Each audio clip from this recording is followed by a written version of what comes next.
ලස්සන වෙන්න, තරුණ පෙනුම රැකගන්න වගේම ලෙඩ රෝග ගොඩකින් බේරෙන්නත් උදව් වෙන මේ රතු පාට ලස්සන පළතුරු ගන්න ඔබ දන්නේ නැති රහස් ගොඩක් තියෙනවා. රසවත් වගේම ගුණදායක ස්ට්‍රෝබෙරි ඔබේ සිරුරට කරන්නේ මොන වගේ බලපෑමක්ද?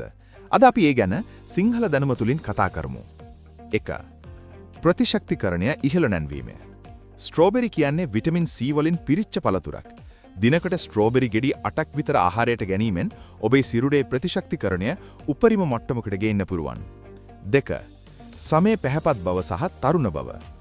මෙහි අඩංගු ඇන්ටිඔක්සිඩන්ට්ස් මගින් සමේ රැලි වැටීම පාලනය කරලා සමේ තරුණ බව රැකගන්න ලොකු උදව්වක් දෙනවා.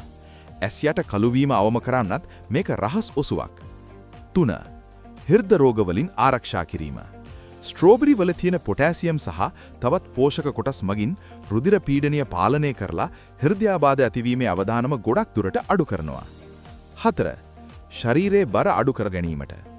ඔබ බර අඩු කරගන්න උත්සාහ කරන කෙනෙක් නම් ස්ට්‍රෝබෙරි කියන්නේ කියාපු පළතුරක්. මේකේ කැලරි ඉතාම අඩුයි වගේම කෙඳි හෙවත් ෆයිබර් බහුලව තියෙනවා. 5. මොළයේ ක්‍රියාකාරීත්වය. වයසට යද්දී ඇතිවන මතකයේ අඩුවීමේ රෝගී තත්ත්වයන් පාලනය කරලා මතක ශක්තිය වර්ධනය කරන්නත් මේ පුංචි පළතුරට පුළුවන්. ඉතින් අදම ස්ට්‍රෝබෙරි ඔබේ ආහාර වේලට එකතු කරගන්න. මේ වීඩියෝ එක ගැන ඔබේ අදහස කමෙන්ට් කරන්න, තව කෙනෙක්ට බලන්න ෂෙයා කරන්න.